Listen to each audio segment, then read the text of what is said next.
당신, 눈은 장식으로 달고 다녀. 이게 얼마짜리 가방인 줄 알아. 찰싹 하는 소리와 함께 세상이 잠시 멈췄습니다. 꿈에 그리던 딸의 상견례 장소에서 난생 처음 보는 여자에게 따귀를 맞고 쌍욕을 듣게 될 줄은 상상도 못한 일이었습니다. 화령은 그저 지독하게 운이 없었다고 생각했습니다. 하필 가장 중요한 날, 가장 고약한 사람을 만났을 뿐이라고요. 바로 자신의 뺨을 때린 그 여자가 딸의 시어머니가 될 사람이라는 사실을 알기 전까지는 말이죠. 하지만 그 만남은 우연이 아니었습니다. 수십 년의 세월을 뛰어넘어 반드시 만나야만 했던 잔인한 운명이었죠. 지금부터 딸의 완벽한 행복과 그녀의 짓밟힌 인생, 돌이킬 수 없는 선택의 기로에선 한 여자의 가장 처절하고 통쾌한 반격이 시작됩니다. 오늘도 사연 끝까지 함께 해주세요. 화령의 가슴은 오늘따라 유난히 봄 아지랑이처럼 간질거렸습니다. 하나뿐인 딸 서희의 상견례 날이었기 때문이죠. 화령은 평생을 동트기 전 새벽부터 일어나 뜨거운 김과 씨름하며 시장 바닥에서 떡을 팔아 딸을 키웠습니다. 그 고된 세월에 대한 보상이라도 받는 듯 오늘만큼은 세상 누구보다 행복한 어머니였습니다. 귀한 분께 드리는 떡이니 어느 때보다 정성을 다해야지. 꼭두 새벽부터 일어나 밤새 불린 찹쌀을 곱게 빻고 정성껏 쪄내 오색 찬란한 궁중떡을 빚는 그녀의 손길은 그 어느 때보다 분주했습니다.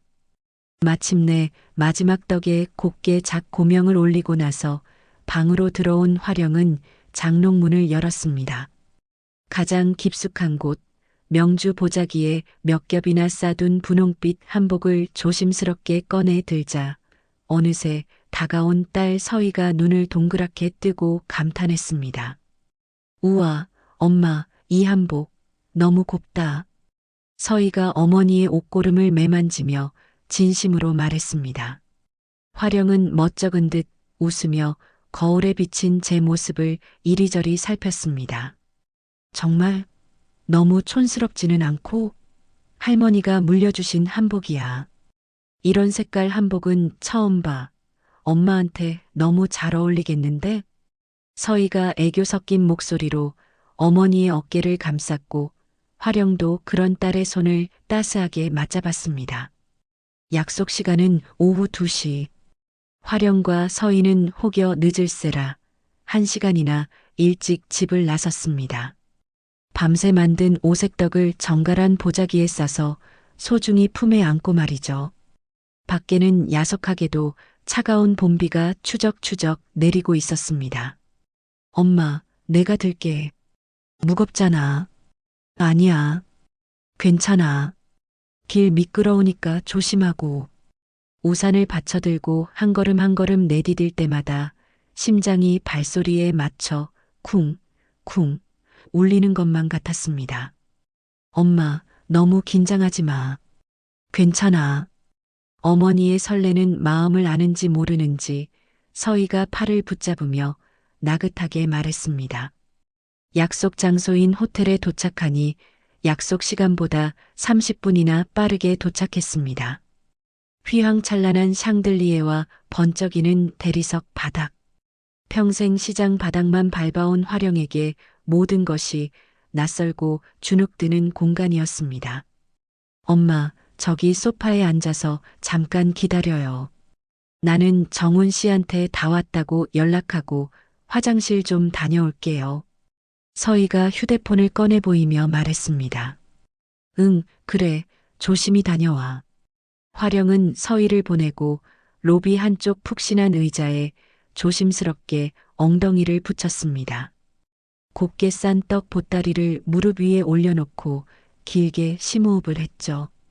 딸아이 하나 보고 독하게 버텨온 세월이 주마등처럼 스쳐 지나가며 가슴이 벅차올랐습니다. 잠시 숨을 고르며 앉아 있는데 바로 그때였습니다.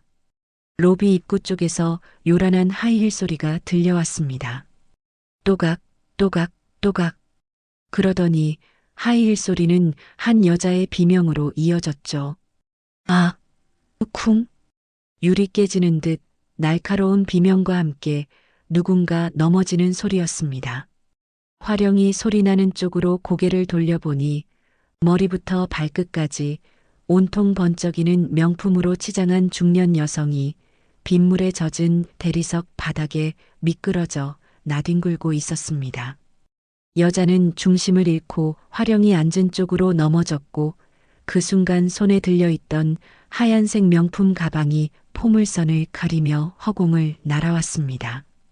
그리고는 화령의 발쪽 앞에 툭 하고 떨어졌습니다. 화령은 반사적으로 자리에서 벌떡 일어났습니다. 넘어진 사람을 부축해야겠다는 생각뿐이었어요.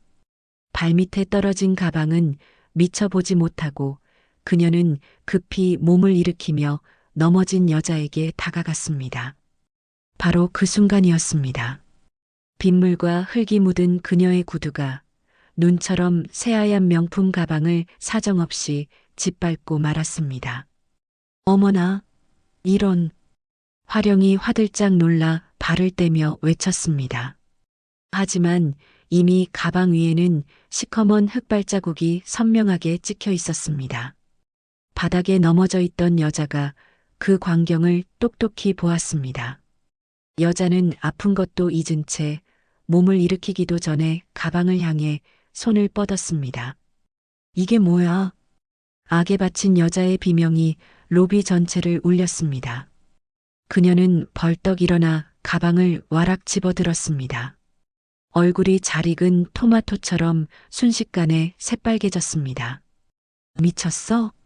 당신 지금 뭐 하는 짓이야? 여자가 금방이라도 잡아먹을 듯한 기세로 화령을 향해 소리쳤습니다. 화령은 어쩔 줄 몰라 하며 황급히 고개를 숙였습니다. 죄송합니다. 정말 죄송합니다. 부축해드리려다가 그만 실수로. 실수? 실수가 지금 말이라고 나와? 이 눈은 장식으로 달고 다녀. 재수 없는 여편니가. 여자가 입에 담지 못할 욕설을 거침없이 퍼부었습니다. 로비에 있던 모든 사람들이 수군거리며 이쪽을 쳐다보기 시작했습니다. 화령은 당황하며 다시 한번 허리를 깊게 숙였습니다. 정말 죄송합니다. 제가 어떻게든 배상을. 배상? 당신이 뭘로 배상할 건데? 여자의 도끼 서린 목소리는 멈추지 않았습니다. 그녀는 흙 발자국이 찍힌 가방을 화령의 얼굴 앞에 삿대질하듯 들이밀었습니다. 이게 얼마짜리인 줄 알아? 이거 한정판이라 이제 구하지도 못하는데 어떻게 배상할 거야? 그럼 제가 세탁비라도. 화령의 말이 끝나기도 전에 찰싹 하는 소리가 로비에 울려 퍼졌습니다. 그 여자의 손이 인정사정 없이 화령의 뺨을 후려친 것이었습니다. 화령의 고개가 옆으로 힘없이 돌아가고 순식간에 뺨이 불에 댄 것처럼 화끈거렸습니다. 3천만 원이야, 3천만 원. 알기나 해? 이 천박한 거사. 여자가 눈을 부라리며 고래고래 소리를 질렀습니다. 바로 그때였습니다. 로비 입구로 정훈과 서희가 황급히 뛰어들어왔습니다. 어머니, 이게 도대체 무슨 일이에요? 말끔한 정장 차림의 정훈이 자신의 엄마 미숙의 팔을 잡으며 다급하게 외쳤습니다. 명품 가방을 든 여자 이미숙은 희령의 예비 사돈이었던 겨죠. 이미숙은 아들을 보자 더욱 흥분했습니다. 정훈아, 잘 왔다. 저 여자 좀 봐. 저 여자가 내 3천만 원짜리 한정판 가방을 이 꼴로 만들어놨어. 이미숙이 동네방네 고자질하듯 소리쳤습니다. 그와 동시에 함께 들어온 서희가 화령에게 달려왔습니다. 엄마, 괜찮으세요? 딸 서희가 울먹이며 어머니를 부축했습니다. 그 순간 로비의 공기가 칼날처럼 차갑게 얼어붙었습니다. 어머니와 엄마라는 두 마디에 얽히고 설킨 관계가 드러나고 말았습니다.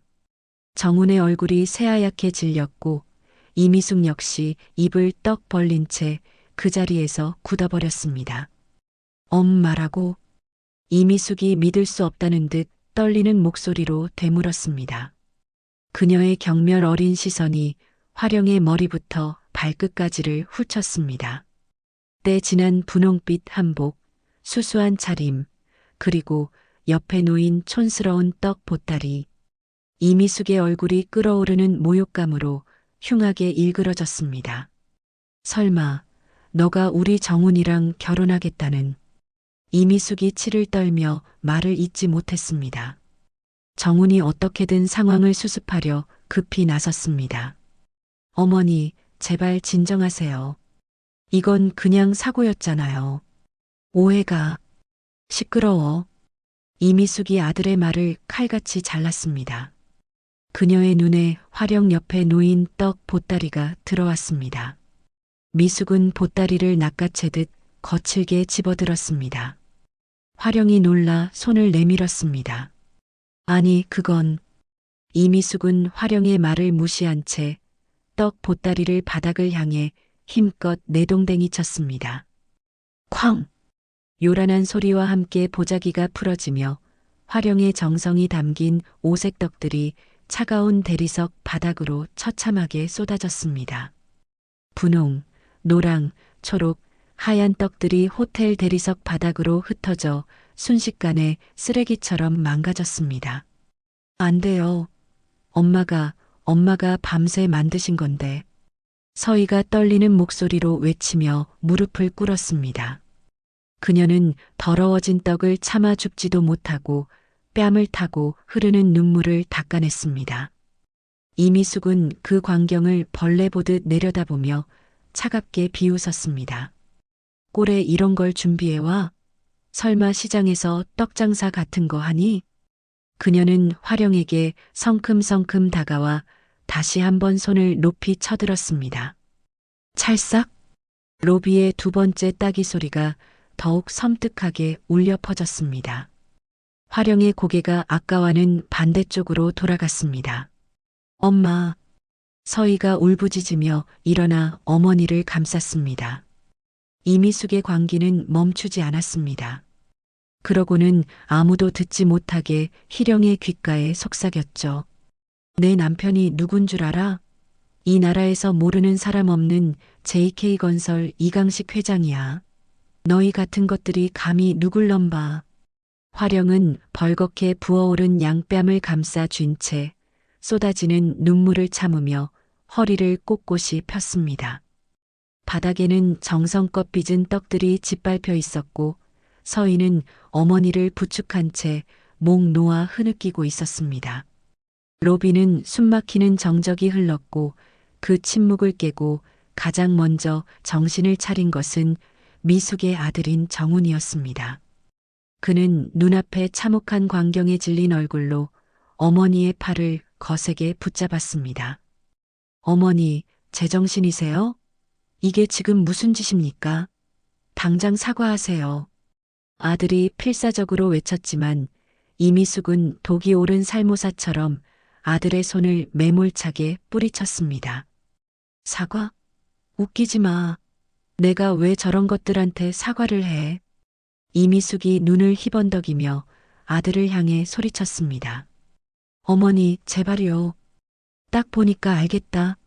시장 바닥에서 떡이나 주무르는 것들이 우리 순진한 아들 앞길 막으려고 작정을 했구나. 이미숙이 화령과 서희를 번갈아 쏘아보며 악을 썼습니다.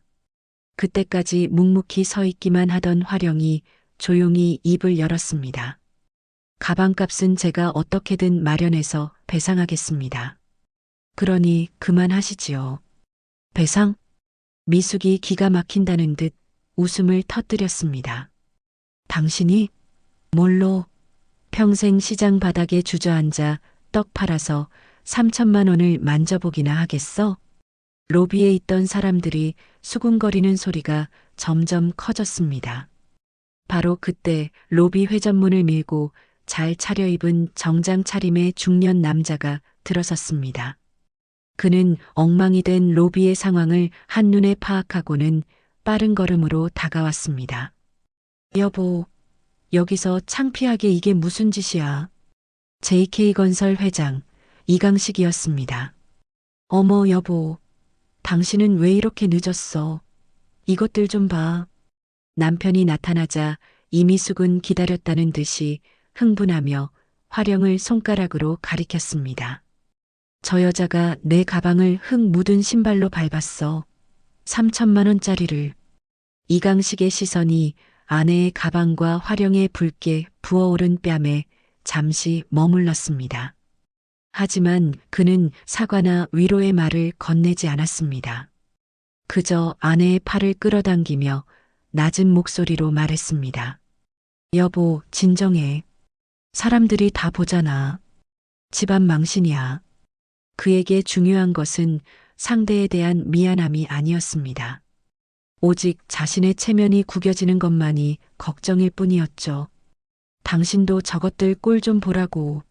우리 정훈이랑 상견례를 하겠다고 나타난 것들이야. 이미숙이 남편에게 일러바치듯 말했습니다. 이강식이 그제야 화령과 서희를 제대로 쳐다보았습니다. 그의 차가운 눈빛 속에도 미숙이 그들을 바라보던 시선과 다르지 않은 경멸이 어려 있었습니다.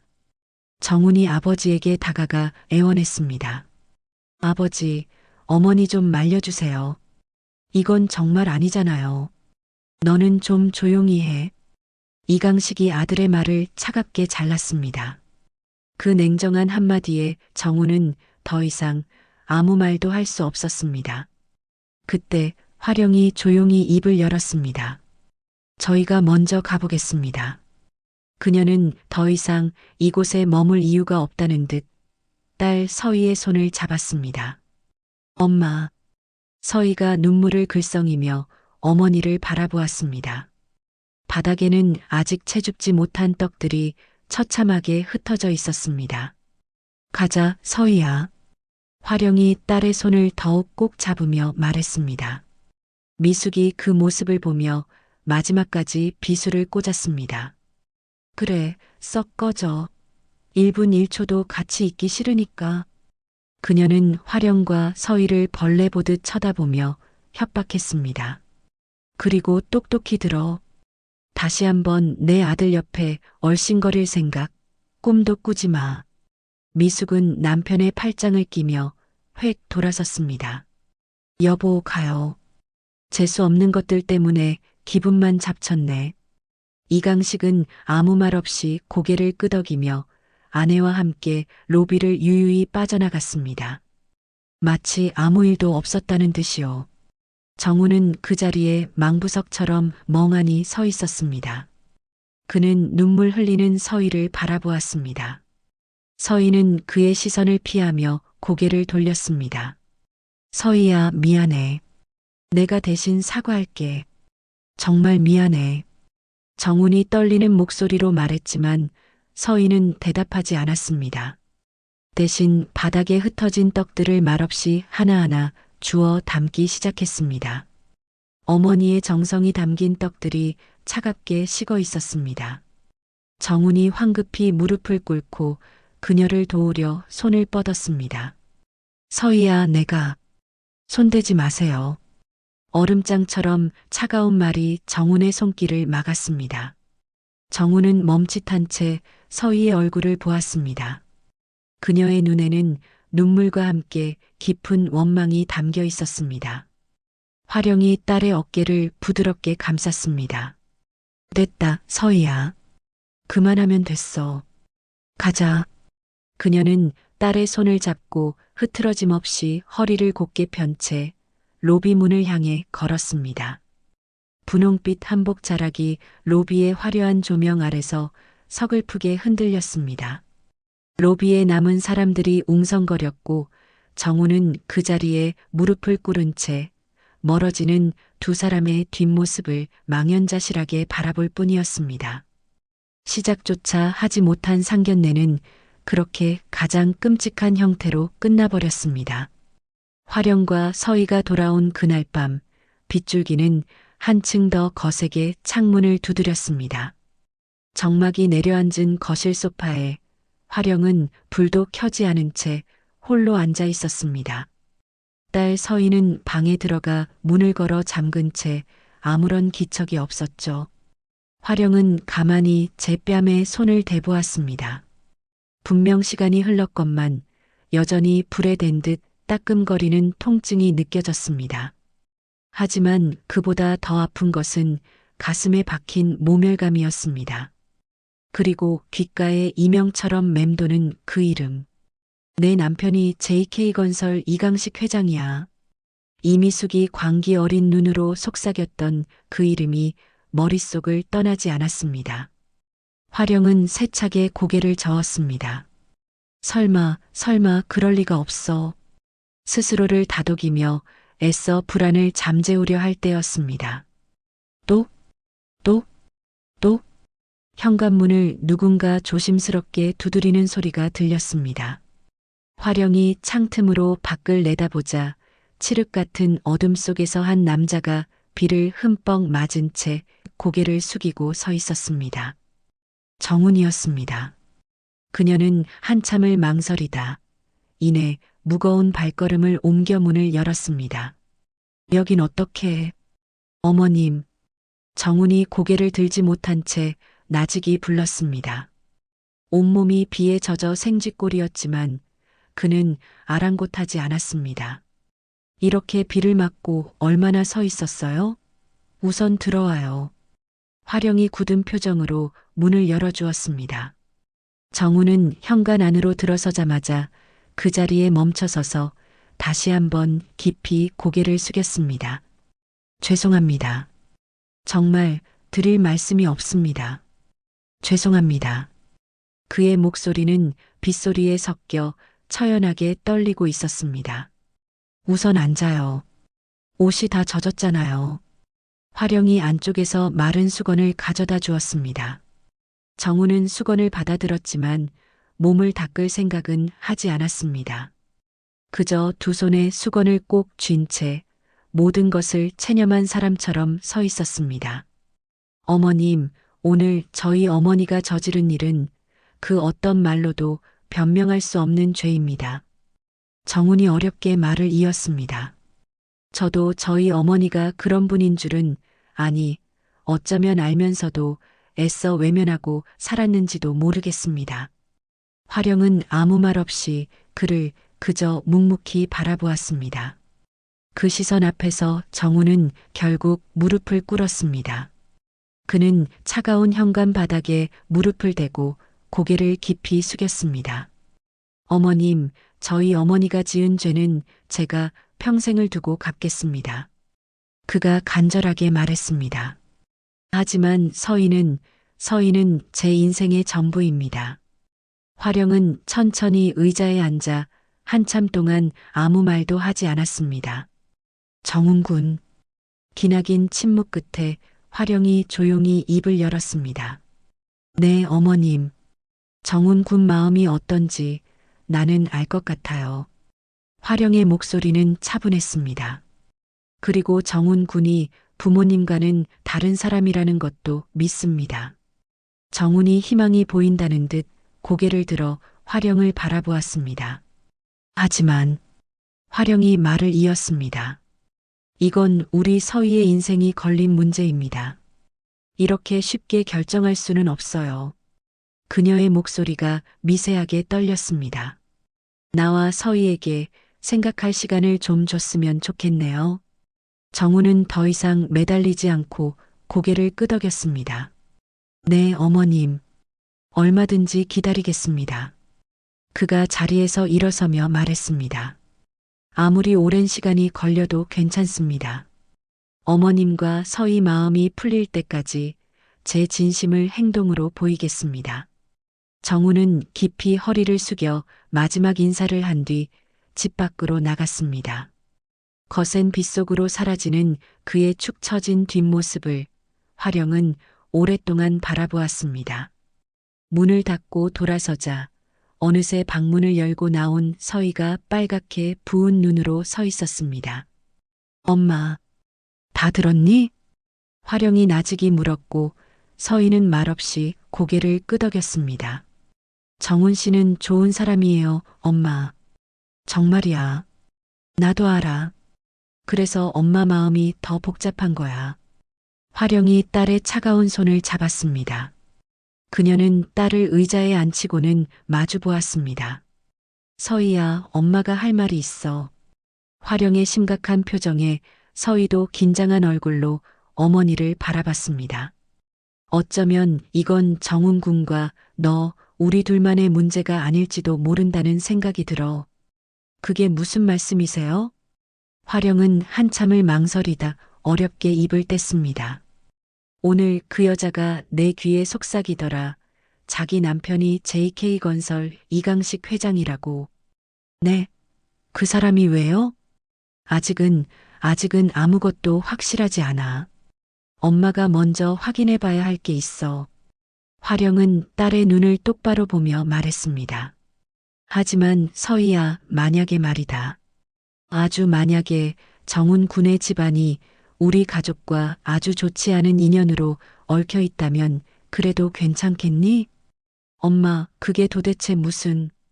서희가 놀라 되물었지만 화령은 더 이상 말해주지 않았습니다. 내일 엄마가 알아보고 다시 얘기하자.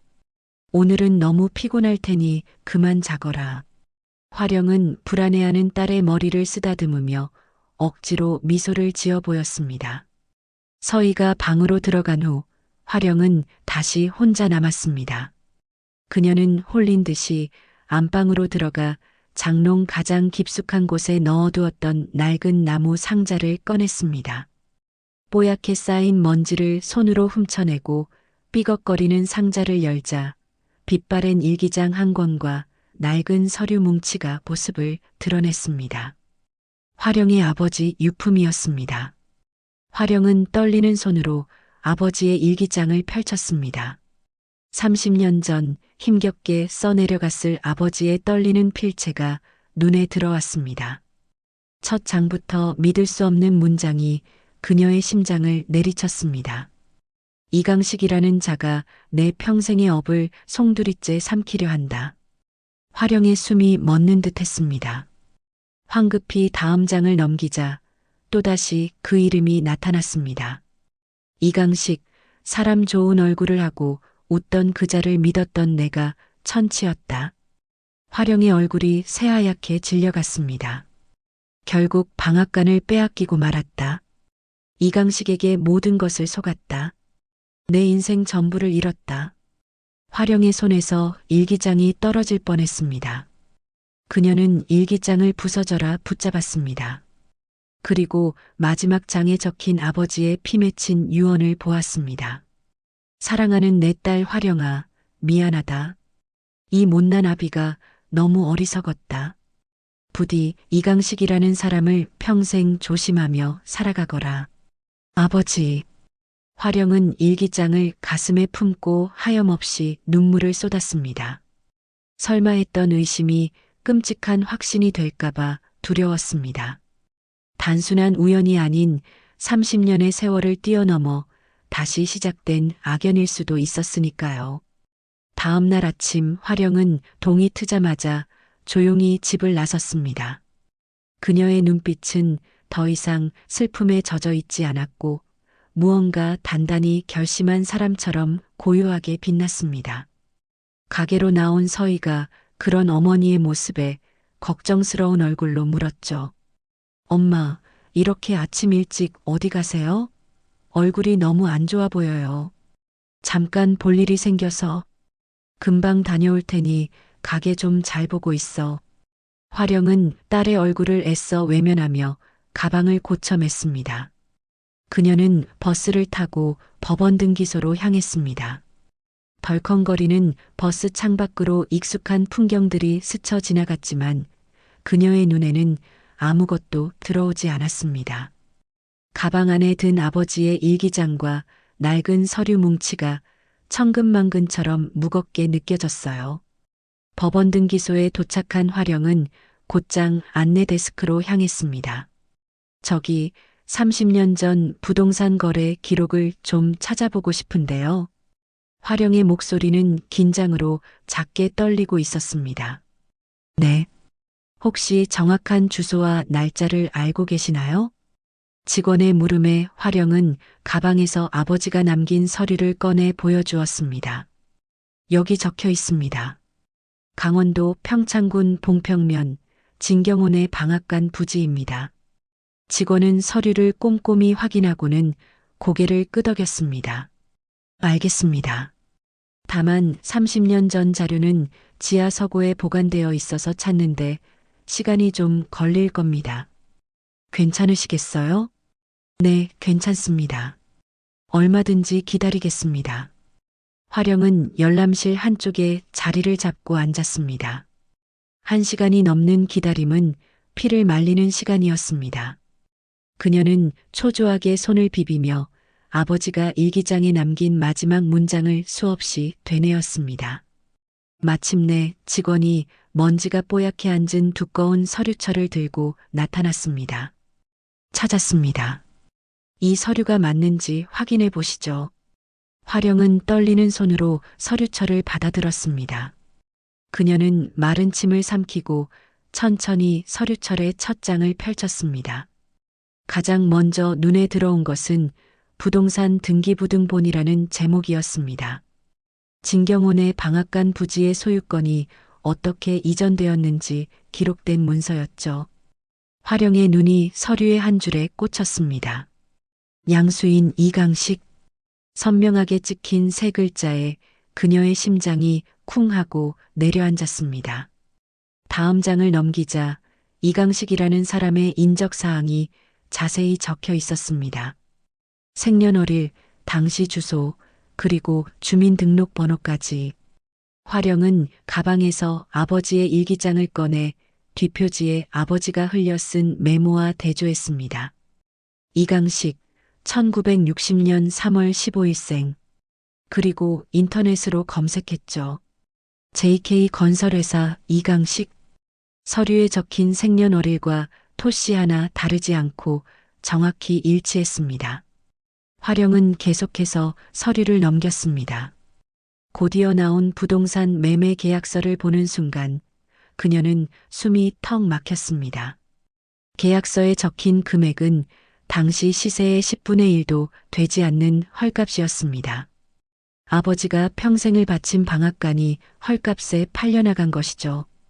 바로 뒤에는 부동산 처분 위임장이라는 서류가 있었습니다. 모든 권한을 이강식에게 넘긴다는 내용 아래 아버지의 인감도장이 선명하게 찍혀 있었습니다. 화령은 그제야 아버지가 어떻게 속았는지 모든 것을 알 수 있었습니다. 보상 절차를 깔끔하게 처리해주겠다는 감언이설에 속아 모든 것을 맡겼다가 하루아침에 평생의 터전을 빼앗긴 것이었습니다.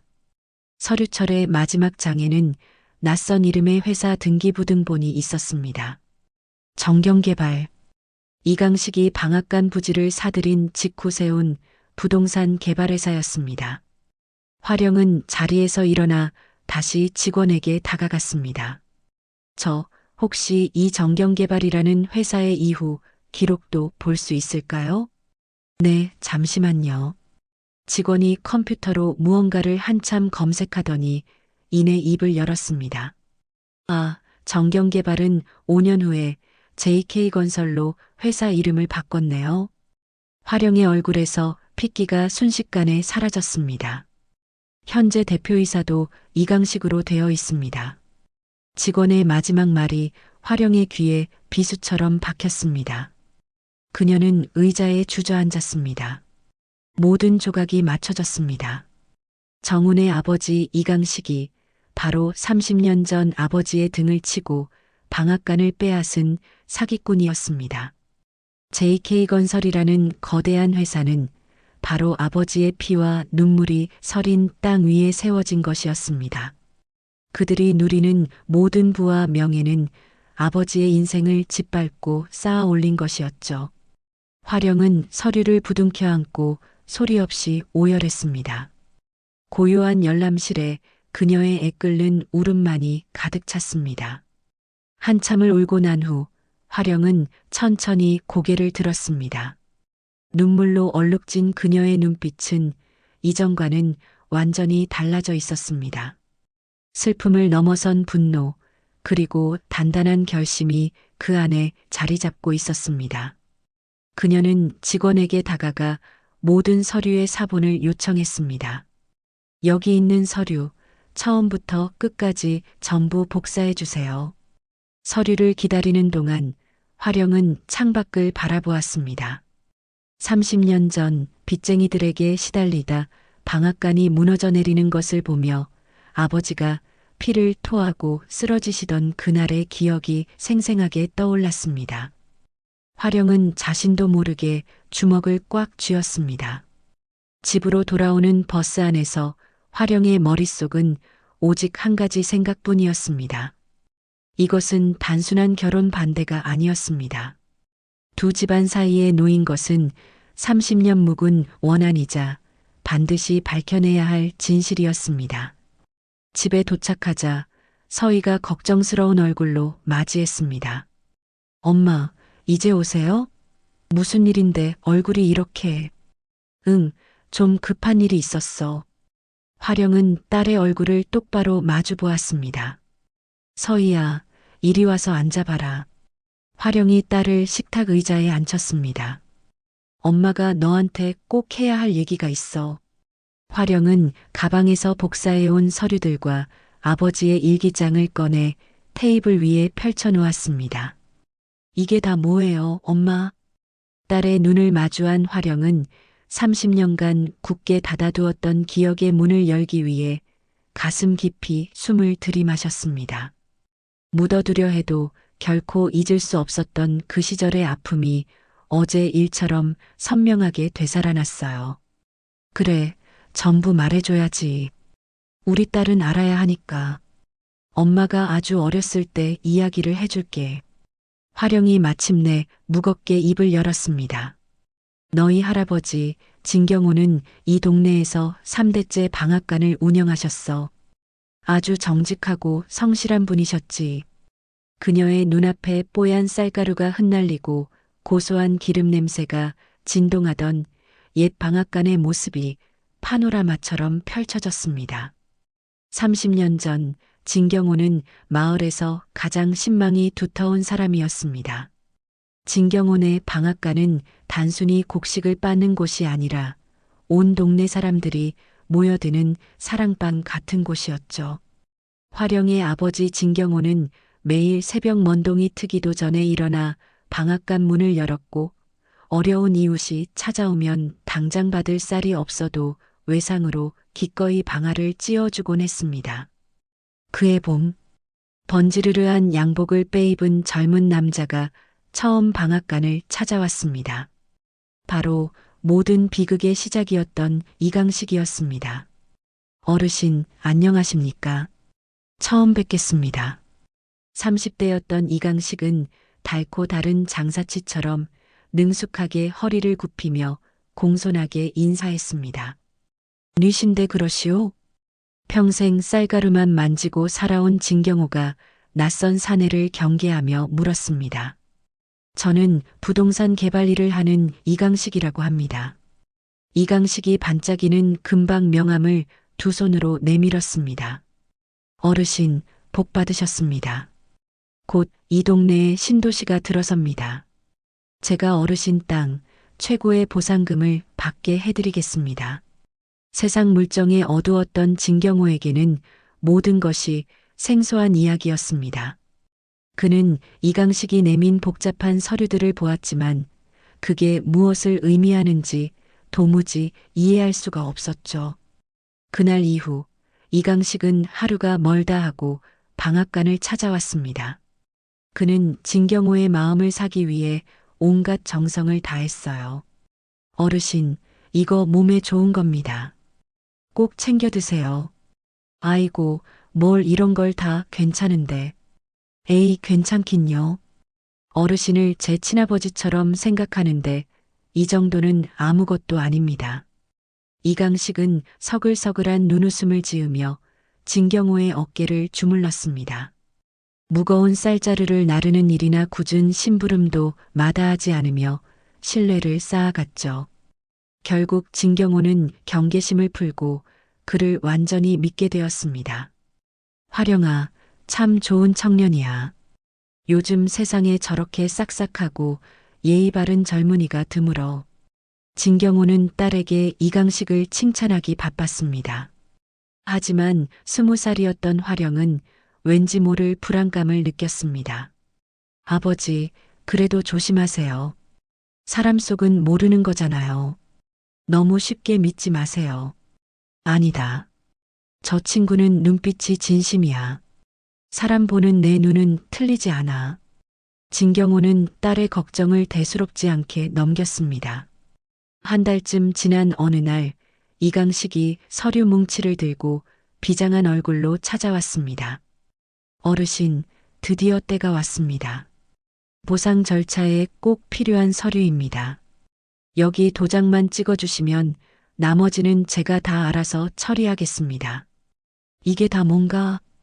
부동산 처분 위임장이라는 겁니다. 제가 어르신을 대신해서 보상금 협상을 하려면 꼭 필요합니다. 이렇게 해야 더 많은 보상금을 받아낼 수 있거든요. 이강식은 막힘없이 설명했습니다. 진경호는 잠시 망설였습니다. 그래도 괜찮을까? 내 모든 걸 맡기는 건데. 어르신, 절 못 믿으십니까? 제가 어르신 재산을 제 것처럼 지켜드리겠습니다. 제 이름을 걸고 약속합니다. 이강식의 진지한 표정과 간곡한 말투에 진경호는 결국 고개를 끄덕였습니다. 그는 장롱 깊숙이 보관해둔 인감도장을 꺼내 위임장 곳곳에 꾹꾹 눌러 찍었습니다. 고맙네. 모든 게 자네 덕분이야. 아닙니다, 어르신. 제가 더 감사하죠. 이강식은 서류를 챙기며 의미심장한 미소를 지었어요. 그날 이후 그의 발길은 뚝 끊겼습니다. 2달쯤 지났을까요? 마을 어귀에 붉은 글씨로 쓰인 강제 철거 공고가 나붙었습니다. 공고문에는 진경호의 방앗간과 집터가 이미 다른 사람에게 매각 완료되었다고 적혀 있었습니다. 이게 대체 무슨 소리야? 진경호는 곧장 관공서로 달려갔습니다. 내 땅이 팔렸다니 이게 무슨 날벼락 같은 소리입니까? 어르신, 여기 보십시오.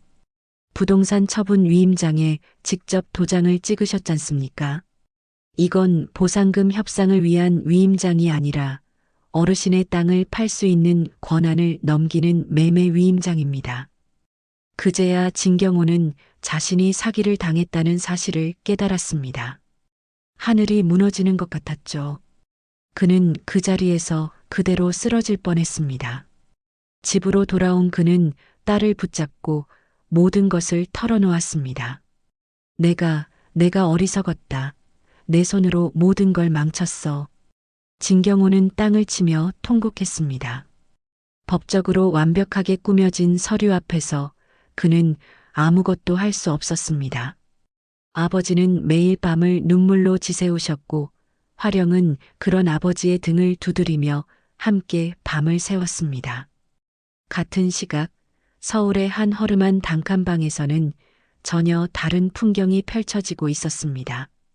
여보, 이것 좀 봐. 이강식이 돈다발을 탁자 위에 던지자 아내 미숙이 기쁨의 비명을 질렀습니다. 세상에, 당신 정말 대단한 사람이야. 이제 우리도 이 지긋지긋한 가난에서 벗어나는 거야. 이게 시작이라고. 우리 아들 정훈이도 이제 좋은 옷 입히고 좋은 것만 먹일 수 있겠네. 2사람은 한 노인의 피눈물이 담긴 그 돈을 세며 행복에 겨워했습니다. 그들에게 죄책감 따위는 찾아볼 수 없었어요. 화령은 30년 전 이야기를 딸에게 이야기하다 잠시 말을 멈췄습니다. 서희는 어느새 눈물범벅이 된 얼굴로 어머니를 바라보고 있었습니다. 엄마, 아직 끝이 아니야, 서희야. 화령이 딸의 손을 더욱 굳게 잡으며 말했습니다. 네가 들어야 할 이야기는 아직 더 남아있어. 화령은 잠시 숨을 고르고 이야기의 가장 아픈 부분으로 들어갔습니다. 30년의 세월도 무뎌지게 할 수 없었던 그날의 상처를 그녀는 딸을 위해 다시 헤집어내야만 했습니다. 너희 할아버지는 그렇게 쉽게 포기하지 않으셨어? 그녀가 말을 이었습니다. 사기를 당했다는 걸 깨달은 뒤 매일같이 관공서를 찾아다니며 억울함을 호소하셨지. 그렇게 화령의 기억은 30년 전 그날로 돌아갔습니다. 화령의 아버지 진경호는 가장 먼저 경찰서로 달려갔습니다. 저 사람이 나를 속였소. 내 평생이 담긴 땅을 몽땅 빼앗아갔단 말이오. 진경호가 피를 토하는 심정으로 하소연했지만 돌아온 것은 차가운 대답뿐이었습니다. 어르신, 진정하시고요. 저희가 서류를 보니 이건 합법적인 거래로 보입니다. 아니요. 나는 보상금 협상을 위해 도장을 찍어준 것이요. 하지만 여기 보세요. 부동산 처분 위임장이라고 명확히 적혀 있습니다. 도장도 어르신 것이 맞고요. 진경호는 할 말을 잃었습니다. 까막눈이나 다름없었던 스스로가 원망스러웠죠. 제발 이강식이라는 그 사람이라도 좀 찾아주시오. 제발 부탁이요. 서류에 적힌 주소는 가짜고 연락처도 없는 번호입니다. 저희도 찾을 방법이 없네요. 경찰은 귀찮다는 듯 고개를 저었습니다. 진경호는 시청으로, 도청으로 갈 수 있는 곳은 다 찾아다니며 억울함을 호소했어요. 하지만 법적으로 완벽하게 꾸며진 서류 앞에서 그는 그저 힘없는 늙은이에 불과했습니다. 며칠 후 이강식의 변호사라는 자에게서 편지 한 통이 날아왔습니다. 더 이상 소란을 피울 시 무고와 영업방해로 역고소하여 법의 엄중한 심판을 받게 만들겠습니다. 그것은 명백한 협박장이었습니다. 진경호는 그 편지를 읽고는 그 자리에 주저앉고 말았습니다. 아버지. 화령이 아버지를 부축했습니다. 화령아, 내가 모든 걸 망쳤다. 내가 너무 어리석었어. 진경호의 목소리는 신라처럼 떨리고 있었습니다. 그로부터 한 달 뒤 결국 그날이 오고야 말았습니다. 육중한 포크레인들이 굉음을 내며 마을로 들어왔습니다. 진경호는 넋이 나간 사람처럼 방앗간 앞에 서서 그 광경을 지켜보았습니다. 위험하니까 비키세요. 지금부터 철거 작업 시작합니다. 안전모를 쓴 인부들이 그들을 밀어냈습니다. 잠깐만, 제발 조금만 더 시간을 주시오. 내 평생이 담긴 곳이오. 진경호가 애원했지만 돌아온 대답은 냉정했습니다. 안 됩니다. 오늘까지 철거하라는 명령입니다. 진경호는 마지막 힘을 다해 방앗간 문을 붙잡았습니다. 이건 내 할아버지의 할아버지 때부터 지켜온 방앗간이란 말이오. 제발. 아버지, 이제 그만하세요. 소용없어요. 화령이 눈물을 흘리며 아버지의 팔을 잡았습니다. 그 순간 포크레인의 거대한 집게가 움직이기 시작했습니다. 쿵!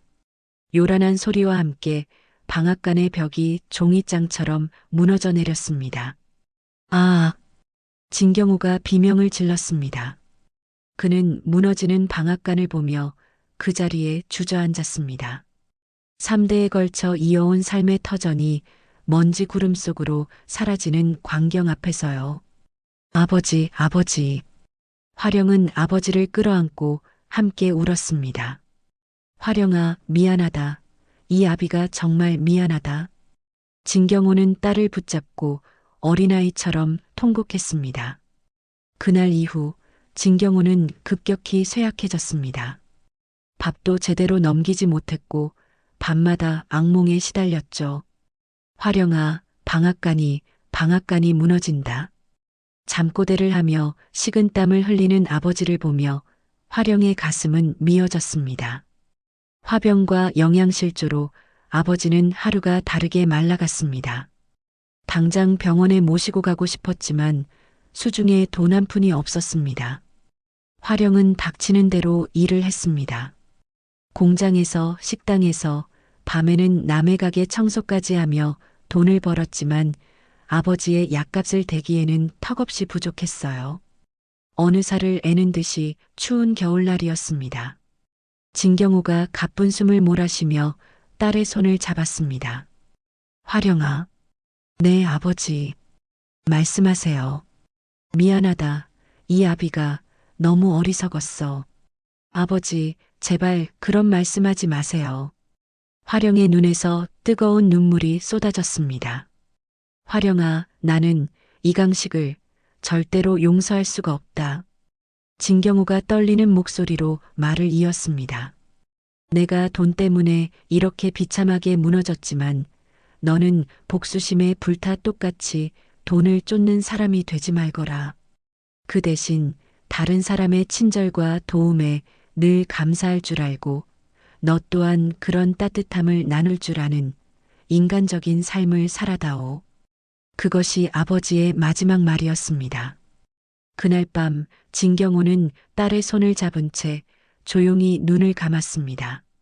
돈이 없어 장례식도 초라하게 치러야 했습니다. 화령은 소리내어 울지 않았습니다. 차갑게 굳은 얼굴로 아버지의 관을 붙들고 가슴속으로 맹세했습니다. 아버지, 반드시 살아남겠습니다. 그리고 언젠가 저는 아버지를 이렇게 만든 자들의 죄를 세상에 꼭 밝히겠습니다. 한편 그 무렵 이강식과 미숙은 JK건설을 차리고 승승장구했습니다. 진경호의 땅을 삼켜 거부가 된 그들은 과거를 완벽하게 지우고 성공한 사업가로 신분을 세탁했죠. 여보, 우리 이제 정말 성공했어. 신문 좀 봐. 자수성가형 사업가 이강식 대표래. 미숙은 남편의 기사를 보며 환호성을 질렀습니다. 이강식은 인터뷰에서 태연하게 거짓말을 했습니다. 저는 맨주먹으로 시작했습니다. 오직 정직과 성실이 제 성공의 비결입니다. 그렇게 쌓아 올린 부를 바탕으로 미숙은 돈이 곧 계급이자 인격이라는 비뚤어진 신념을 갖게 되었습니다. 그녀는 어린 아들 정훈에게 이렇게 가르쳤습니다. 정훈아, 명심해. 가난한 사람들과는 상종도 하지 마라. 돈이 없으면 인간도 아니야. 그렇게 30년의 세월이 흘렀습니다. 두 가족은 서로의 존재를 까맣게 모른 채 너무나도 다른 삶을 살았습니다. 화령은 여기까지 이야기하고 조용히 눈물을 닦았습니다. 그리고 지금 운명의 장난처럼 우리가 다시 만난 거야. 서희는 어머니를 끌어안고 함께 오열했습니다. 엄마, 우리 할아버지 너무 불쌍해서 어떡해. 서희야, 이제 알겠니? 왜 엄마가 그렇게 괴로워했는지. 화령이 딸의 머리를 쓰다듬었습니다. 정훈 씨는 좋은 사람이에요. 하지만 서희가 차마 말을 잇지 못했습니다. 알아. 엄마도 알아. 정훈 군은 아무 죄가 없어.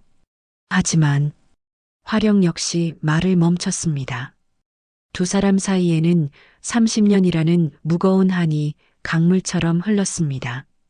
어떻게 해야 할지 그 누구도 답을 알 수 없었습니다. 할아버지의 비극적인 삶과 그들의 추악한 시작에 대한 이야기는 서희의 마음을 송두리째 흔들어 놓았습니다. 어머니를 끌어안고 한참을 울던 그녀는 이윽고 마음을 다잡은 듯 자리에서 일어났죠. 엄마, 잠깐만요. 서희는 화장실로 가 찬물로 얼굴을 씻고 나왔습니다. 붉게 충혈된 눈에는 슬픔과 함께 무언가 단단한 결심이 서려 있었어요. 엄마, 또 제가 알아야 할 이야기가 있나요? 제가 다 알아야 해요. 하나도 빠짐없이요. 화령은 고개를 끄덕이고 기억의 다음 장을 넘겼습니다. 아버지 장례를 치르고 나서 나는 정말 세상에 혼자 남겨진 기분이었어. 화령의 목소리가 가늘게 떨렸습니다. 돈 한 푼 없이 길거리에 나앉게 생겼으니 정말 막막했지. 그때 절망에 빠져 있던 나를 도와준 은인 같은 분이 계셨어. 화령의 얼굴에 아주 잠시 희미한 미소가 스쳤습니다. 바로 김민정 원장님이라는 분이셨단다. 화령은 20대 중반 나이에 시장 한 구석에 작은 좌판을 펼치고 떡을 팔기 시작했습니다. 비가 오나 눈이 오나 그녀는 묵묵히 그 자리를 지켰습니다. 그러던 어느 날 비단 한복을 곱게 차려입은 기품 있는 중년 여성이 그녀의 좌판 앞에 멈춰 섰습니다. 아가씨, 이 떡 직접 만든 거예요? 여자가 온화한 목소리로 물었습니다. 네, 제가 새벽부터 나와서 직접 만들었습니다. 어쩜 솜씨가 보통이 아니네요. 하나 맛봐도 될까요? 네, 드셔보세요. 화령이 떡 한 조각을 건네자 여자는 떡을 맛보고는 감탄하며 고개를 끄덕였습니다. 정말 맛있네요. 떡에서 정성이 느껴져요. 감사합니다. 나는 이 시장에서 한복집을 하는 김민정이라고 해요. 그날 이후 김민정 원장은 매일같이 화령을 찾아왔습니다. 떡을 한 아름 사가기도 하고 말없이 앉아 그녀의 이야기를 들어주기도 했죠. 김 원장은 화령의 기구한 사연을 알게 되면서 그녀를 친딸처럼 아끼기 시작했습니다. 화령 씨, 이렇게 추운 데서 고생하지 말고 우리 가게로 들어와요. 따뜻한 방에서 떡 만들어요. 아닙니다, 원장님. 폐를 끼칠 수는 없어요. 폐는 무슨... 정그러면 떡으로 월세 받으면 되지. 어서요. 김 원장은 막무가내로 화령의 손을 이끌고 자신의 한복집으로 데려갔습니다. 가게 가장 따뜻한 안쪽에 자리를 내주며 틈틈이 바느질과 옷감 보는 법까지 가르쳐 주었습니다. 화령은 김 원장을 친어머니처럼 따랐고 두 사람은 서로에게 큰 힘이 되어 주었습니다. 그렇게 평화로운 몇 년이 흘렀습니다. 어느 날 요란한 소리와 함께 한복집 문이 거칠게 열리고 머리부터 발끝까지 값비싼 명품으로 치장한 젊은 여자가 들어섰습니다. 여기가 김민정 한복집 맞아요? 여기 한복 잘 만든다고 소개받고 왔는데 왜 이렇게 가게가 촌스러워? 코를 찡긋거리며 가게를 둘러보는 여자, 그녀가 바로 젊은 시절의 이미숙이었습니다. 네, 맞습니다만 무슨 일로 오셨나요? 김 원장이 인내심을 갖고 물었습니다. 아주 고급스럽고 격식 있는 한복 좀 맞추러 왔어요. 나 JK건설 사모되는 사람이에요. 이미숙이 턱을 치켜들며 거만하게 말했습니다. 안쪽에서 떡을 만들던 화령도 그 아나무인한 목소리를 똑똑히 들었습니다. 왠지 모르게 불길한 느낌이 들었죠. 최고급으로 만들어줘요. 돈은 얼마든지 줄 테니까 아무나 입는 그런 옷 말고. 네, 손님. 최선을 다해 지어드리겠습니다. 그날부터 김 원장과 화령은 밤낮으로 미숙이 주문한 한복 제작에 매달렸습니다. 최고급 비단을 구하고 한 땀 한 땀수를 놓으며 한 달이라는 시간 동안 온 정성을 쏟아부었습니다. 마침내 완성된 한복은 그 자체로 하나의 예술 작품이었죠. 와, 원장님 정말 너무 아름다워요. 그치? 이건 내 평생 최고의 작품이야. 김 원장은 뿌듯한 미소를 지으며 이미숙에게 연락했습니다. 며칠 후 가게에 나타난 그녀는 완성된 한복을 보자마자 얼굴을 찌푸렸습니다. 뭐야 이게? 네. 무슨 문제라도? 디자인이 촌스러워서 도저히 못 입겠네. 당장 치워요. 이미숙이 차갑게 말하며 정성껏 만든 옷을 바닥에 내던지듯 했습니다. 손님, 이건 처음에 합의하신 디자인대로 한 달 동안 정성껏 만든 겁니다. 그래서요? 지금 내 마음에 안 든다는데 어쩌라고요? 그래도 잔금은 지불하셔야죠. 계약서에도 명시되어 있습니다. 김 원장이 조심스럽게 말하자 이미숙의 표정이 싹 변했습니다. 뭐, 이런 쓰레기 같은 걸 주고 돈을 달라고? 지금 어디서 감히 나한테 대들어? 이 동네에서 장사 못하게 해줄까? 그때 안쪽에서 모든 것을 듣고 있던 화령이 나섰습니다. 손님, 원장님께서 한 달 내내 밤잠 설쳐가며 만드신 옷입니다. 약속은 지키셔야죠. 넌 또 뭐야? 이미숙이 위아래로 화령을 훑어보았습니다.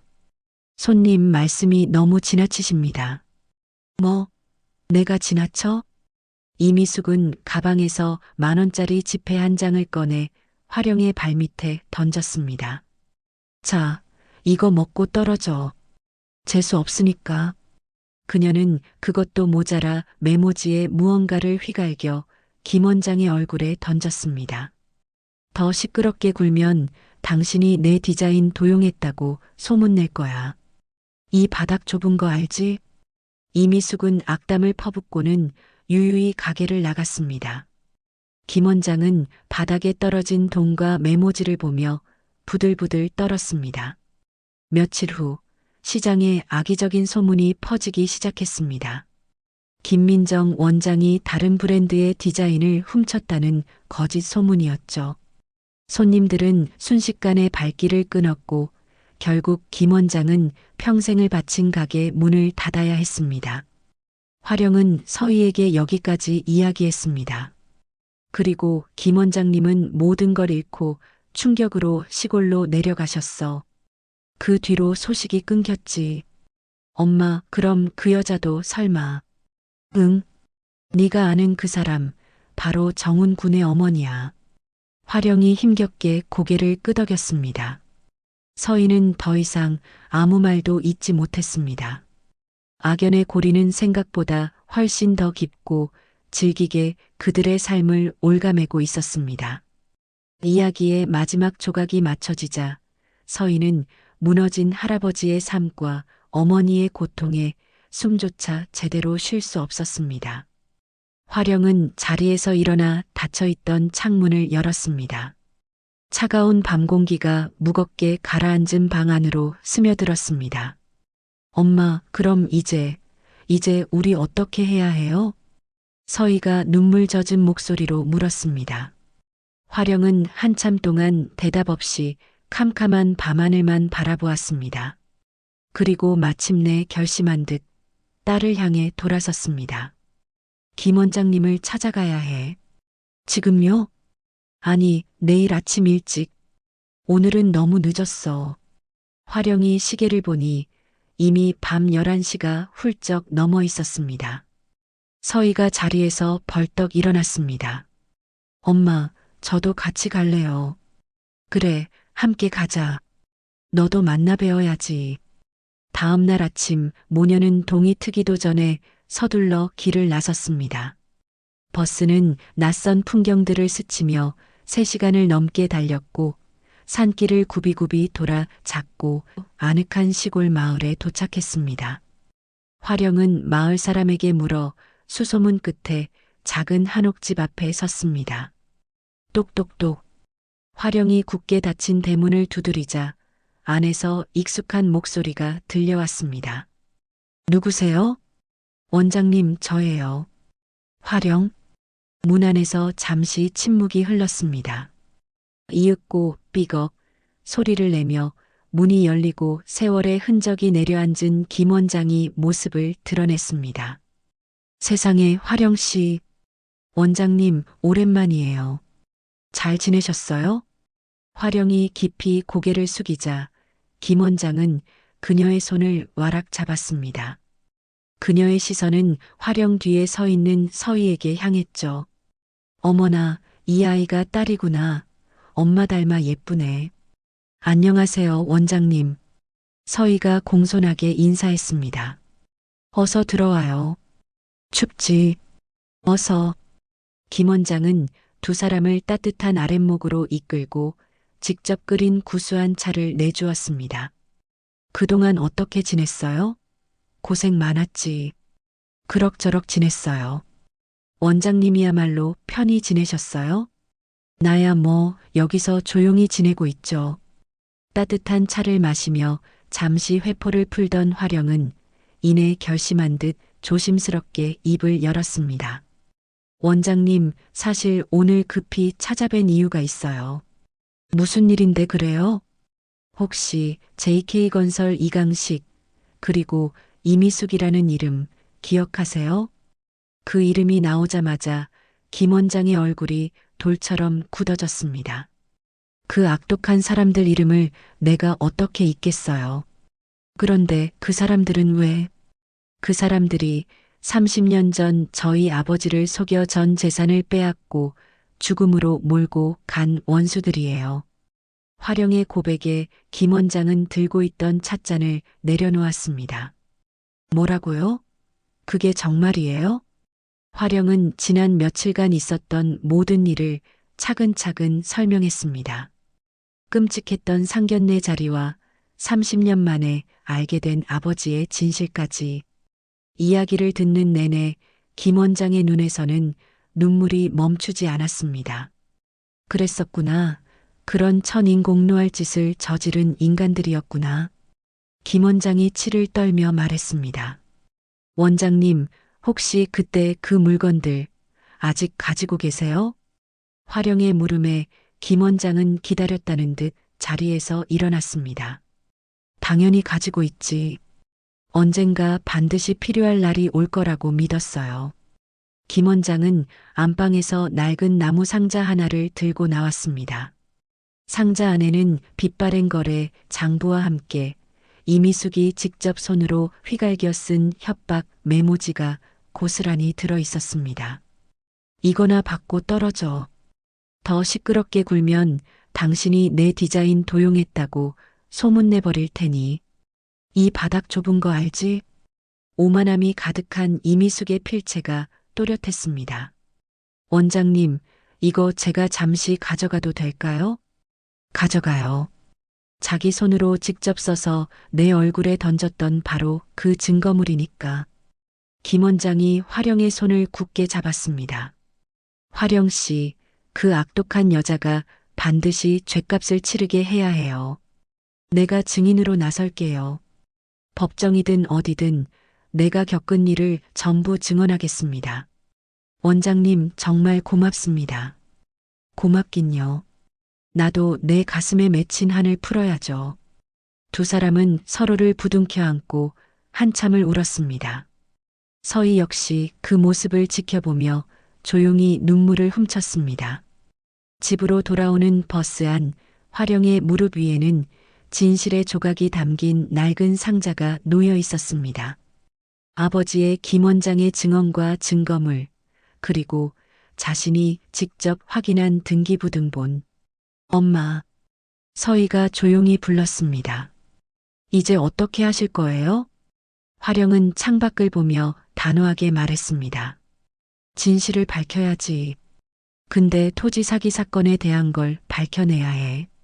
서희의 아무 말도 없이 창밖만 바라보았고 화령은 그런 딸의 손을 따뜻하게 잡았습니다. 다음 날 오후 서희는 깊은 숨을 고른 뒤 떨리는 손으로 정훈에게 전화를 걸었습니다. 여보세요. 수화기 너머로 애타게 기다렸을 정훈의 목소리가 들려왔습니다. 정훈 씨, 저예요. 서희는 최대한 차분하게 말했습니다.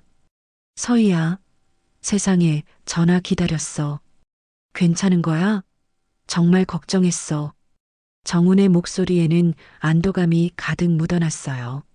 만나야 할 것 같아요. 정훈 씨한테 꼭 할 말이 있어요. 그래, 물론이지. 언제 어디로 갈까?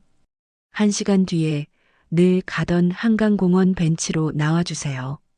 약속한 시각, 서희는 차가운 강바람을 맞으며 벤치에 홀로 앉아 있었습니다. 곧 저 멀리서 정훈이 헐레벌떡 달려오는 것이 보였습니다. 서희야.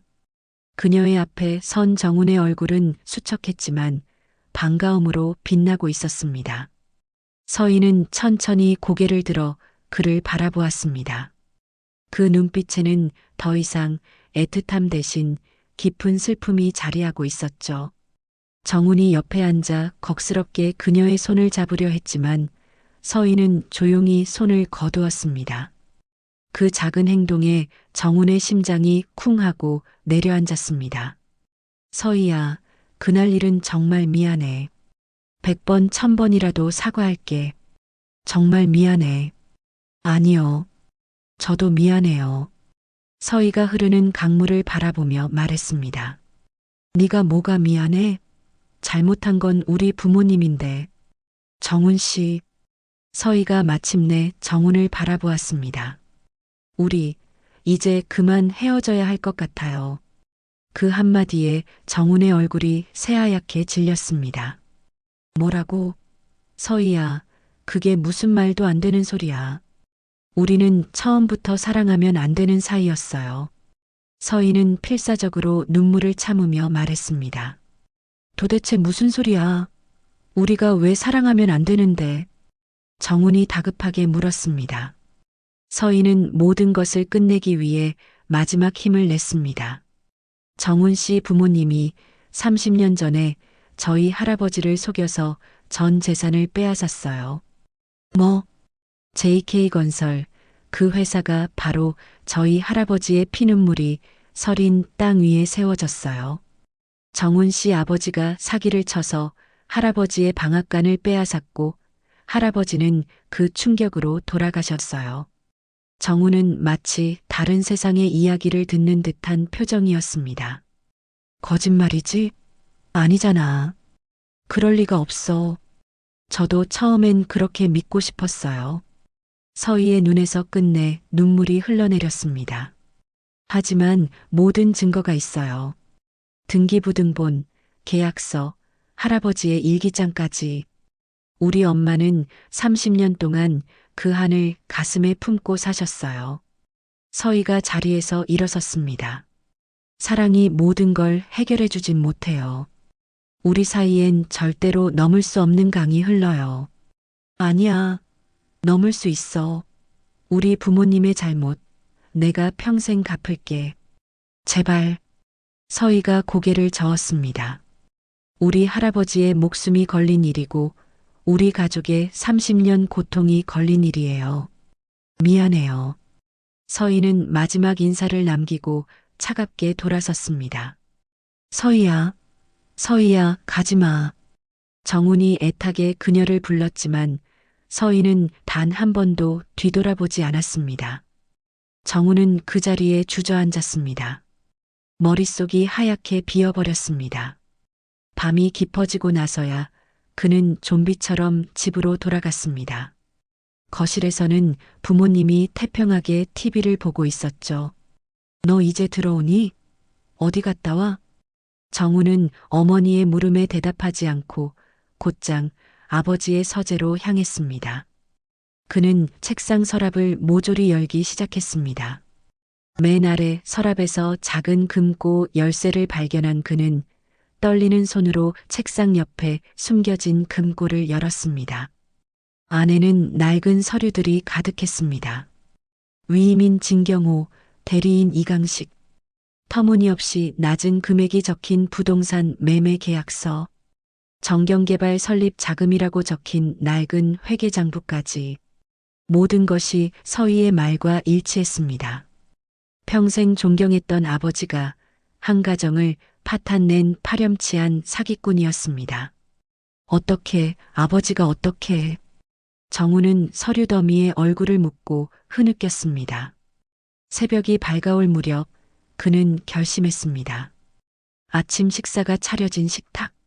정훈은 서류를 들고 부모님 앞에 섰습니다. 아버지, 이게 전부 사실입니까? 내 서랍 뒤졌니? 네가 감히. 이강식이 버럭 소리를 질렀습니다. 30년 전에 진경호 할아버지를 속여서 재산을 빼앗으셨습니까? 그 충격으로 그분이 돌아가셨고요. 정훈이 똑바로 묻자 옆에 있던 이미숙이 끼어들었습니다. 그게 뭐 어때서?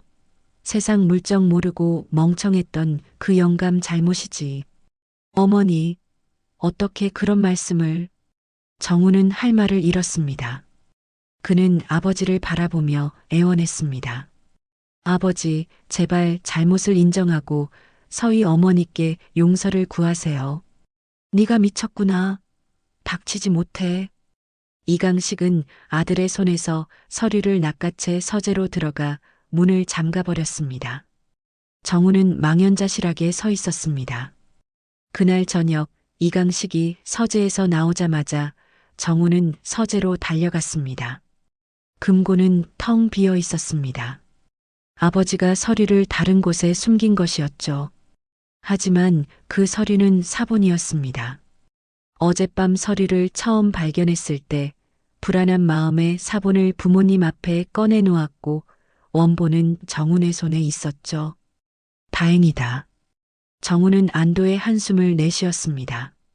그는 서류 원본을 가방에 챙겨 넣고 그대로 집을 나섰습니다. 차가운 새벽 공기를 가르며 그는 화령의 떡집으로 향했습니다. 아직 불이 꺼진 가게 앞 벤치에 앉아 그는 날이 밝아오기만을 간절히 기다렸습니다. 밤새 뜬 눈으로 기다렸을까 동이 트고 세상이 푸른빛으로 물들 무렵 떡집 문이 열렸습니다. 화령이 가게 문을 열다 벤치에 웅크리고 앉아있는 정훈을 발견하고는 화들짝 놀랐습니다. 정훈군? 정훈이 쏘스라치게 놀라며 벌떡 일어났습니다. 하룻밤 사이에 그의 얼굴은 헬쑥하게 상해 있었죠. 어머님, 정훈은 고개도 들지 못하고 죄인처럼 섰습니다. 언제부터 거기 앉아 있었어요? 밤새 여기 있었던 거예요? 새벽부터 와서 기다렸습니다. 화령은 잠시 망설이다. 이내 가게 문을 활짝 열었습니다. 우선 들어와요. 날이 아직 차네요. 가게 안으로 들어온 정우는 가방에서 서류 뭉치를 꺼냈습니다. 바로 어젯밤 그의 아버지가 꽁꽁 숨겨두려 했던 진실의 증거들이었습니다. 어머님, 이걸 보여드리고 싶어서 왔습니다. 화령이 받아든 것은 30년 전의 토지 위임장과 매매 계약서 원본이었습니다. 이건 제 아버지 금고에 있던 원본입니다. 여기에 그 방앗간을 빼앗기 위한 계획서도 다 있어요. 정훈의 목소리가 떨렸습니다. 어제 서희에게 모든 이야기를 들었습니다. 그리고 직접 확인했습니다. 제 아버지가 어머님의 아버님께 용서받지 못할 죄를 지었다는 것을요. 죄송합니다. 정말 죄송합니다. 그는 깊이 고개를 숙였습니다. 화령은 한참 동안 아무 말도 하지 않았습니다. 정훈군. 그녀가 조용히 입을 열자 정훈이 고개를 들었습니다. 정훈군은 죄가 없어요. 아버지의 죄를 아들이 전부 짊어질 필요는 없습니다. 하지만 이렇게 진실을 외면하지 않고 찾아와 준 것만으로도 나는 정말 고마워요. 화령은 서류를 정훈에게 돌려주었습니다. 어머님, 저는 이 일이 세상에 전부 밝혀지기를 바랍니다. 정훈이 서류를 다시 내밀며 말했습니다. 그의 눈에는 확고한 의지가 담겨 있었어요. 저를 믿고 조금만 기다려주세요. 제가 반드시 모든 진실을 드러내겠습니다. 제 부모님의 죄를 밝히는 것이 제가 서희를 사랑하는 방법이고 제 자신을 지키는 길입니다. 화령은 그의 진심을 읽었습니다. 정말 괜찮겠어요? 네, 조금만 기다려주세요, 어머님. 그날 저녁 정우는 서희에게 전화를 걸었습니다. 서희야, 다음 달에 JK건설에서 창립 30주년 기념 파티가 있어. 그때가 기회야. 내 부탁을 좀 들어줄 수 있어? 정우는 자신의 계획을 서희에게 이야기했습니다. 다음 날 저녁 화령과 서희는 뉴스를 보다 서로를 마주 보았습니다. JK건설이 창립 30주년을 맞아 다음 달 15일 시내 특급 호텔에서 대규모 기념 파티를 개최한다고 합니다. 앵커의 목소리가 들려왔습니다. 화령의 눈빛이 날카롭게 빛났습니다. 엄마, 정훈군이 말한 그날이구나. 서희도 결심한 듯 고개를 끄덕였습니다. 정훈 씨가 부탁한 영상 제가 준비할게요. 다음 날부터 서희는 정훈이 만들어 달라고 한 영상 작업에 매달렸습니다. 할아버지의 빛바랜 사진, 이제는 사라진 방앗간의 모습, 아버지의 피눈물이 담긴 일기장, 그리고 김 원장님의 애끓는 증언까지. 그녀는 30년의 한을 영상에 꾹꾹 눌러 담았습니다. 일주일 후 서희는 완성된 영상을 USB에 담아 정훈에게 연락했습니다. 조용한 카페에서 마주 앉은 두 사람 사이에는 여전히 슬픈 강이 흘렀죠. 서희야, 보고 싶었어? 서희는 그의 말에 대답하지 않고 USB를 내밀었습니다. 근데 이 영상을 어떻게 하려는 거예요? 정우는 잠시 망설이다 USB를 굳게 잡았습니다. 그날 보면 알게 될 거야. 그날 초청장 보내줄게. 그 자리에 꼭 와줘. 정훈이 서희의 손을 잡았습니다. 서희야, 이 모든 게 끝나면 우리 다시 시작할 수 있을까? 그의 간절한 물음에 서희는 고개를 저었습니다. 모르겠어요. 지금은 아무것도 생각할 수가 없어요. 한 달 후, 마침내 파티 당일이 밝았습니다. 화령은 옷장에서 모든 비극이 시작되었던 그날 입었던 분홍빛 한복을 꺼내 입었습니다. 저녁 6시 호텔 대연회장은 대한민국의 내로라 하는 재계 인사와 정치인들로 발 디딜 틈이 없었습니다. 화려한 샹들리에 아래 화령과 서희는 정훈이 마련해준 VVIP석에 조용히 앉았습니다. 아무도 초라한 한복을 입은 그녀들에게 신경 쓰지 않았습니다. 잠시 후 파티의 주인공인 이강식이 아내 이미숙, 아들 정훈과 함께 등장했습니다. 정훈아, 오늘 네가 준비했다는 영상이 아주 기대되는구나. 이강식이 아들의 어깨를 두드리며 만족스럽게 웃었습니다. 정훈이 아버지를 위해 파티에서 상영할 영상을 준비했다고 이야기한 것이었죠. 이윽고 이강식이 무대에 올라 연설을 시작했습니다. 존경하는 내외 귀빈 여러분, 저는 30년 전 맨주먹으로 시작했습니다. 오직 정직과 신뢰 하나로 JK건설을 이 자리까지 이끌었습니다. 그의 위선적인 목소리가 연회장에 울려 퍼지자 화령은 주먹을 꽉 쥐었습니다. 연설이 끝나고 박수갈채가 쏟아졌습니다. 사회자가 축배를 제의하려는 순간 장내의 모든 조명이 어두워지고 무대 중앙의 대형 스크린에 모든 사람의 시선이 집중되었습니다. 회장님을 위해 이정훈 이사님께서 특별히 준비한 감동의 헌정 영상입니다. 이강식과 이미숙은 흐뭇한 미소를 지으며 스크린을 바라보았습니다. 하지만 스크린에 나타난 것은 예상과는 전혀 다른 것이었습니다. 낡고 허름한 방앗간 사진 한 장, 그리고 그 위에 쓰인 진경훈의 방앗간이라는 간판. 장내가 웅성거리기 시작했습니다. 이게 뭐야? 이미숙이 당황하며 속삭였습니다. 스크린에는 연이어 토지 위임장, 매매 계약서, 그리고 양수인 이강식이라는 이름이 클로즈업 되었습니다. 이강식의 얼굴이 새하얗게 질렸습니다. 바로 그때 정훈이 마이크를 들고 무대 위로 올라왔습니다. 지금부터 저희 아버지가 설립하신 JK건설의 추악하고 거짓된 진짜 창립 신화를 여러분께 들려드리겠습니다. 정훈의 차갑고 단호한 목소리가 연회장 전체를 얼어붙게 만들었습니다. 이강식과 이미숙은 아들의 배신과 눈앞의 상황에 경악하여 그 자리에 얼어붙었습니다. 스크린에는 연이어 토지 위임장, 시세의 10분의 1도 안 되는 금액이 적힌 매매 계약서와 그 방앗간을 차지하기 위한 계획서가 띄워져 있었죠. 장내가 웅성거리기 시작하자 이강식의 얼굴이 새하얗게 질렸습니다. 바로 그때 정훈은 굳은 표정으로 사회자에게서 마이크를 건네받았습니다. 이게 어떻게 된 거죠, 이사님? 사회자가 당황하며 물었지만 정훈은 그를 보지 않고 하객들을 향해 섰습니다. 존경하는 내외 귀빈 여러분, 그리고 저희 JK건설의 30주년을 축하해주러 오신 모든 분들께 잠시 드릴 말씀이 있습니다. 정훈의 목소리는 떨렸지만 그 안에는 강철 같은 의지가 담겨 있었습니다. 저는 이 자리에 JK건설의 후계자가 아닌 한 죄인의 아들로서 섰습니다.